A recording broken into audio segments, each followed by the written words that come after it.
আমার হাজব্যান্ড অনেক টাকা ঋণ করে আমাদের 3 মা মেরে ফেলে চলে গেছে।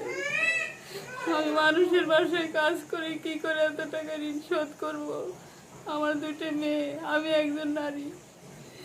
আমাদের 3 জনের পর্দা থাকা খাওয়ার কোনো উপায় নাই।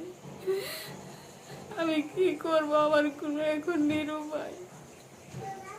পৃথিবীতে আমার কোনো আপনজনও নাই, আমার বাড়ি ঘরও নাই। মানুষ ঋণের জন্য আমার মাথায় দিন রাত চিল্লাচিল্লি করে, কিন্তু সমস্ত ঋণ আমার শোধ করা সম্ভব না। নিজের উপার্জন করে, আমার অল্প উপার্জনের মধ্যে আমার মেয়ে 2টা নিয়ে আমি মানুষ করে থাকা খাওয়ার জন্য আমার কিছু টাকার জরুরি সাহায্যের প্রয়োজন। আপনারা যদি সবাই দয়া করে সাহায্য করতেন, আমাদের 3টা নারীর জীবন বেঁচে যাইত।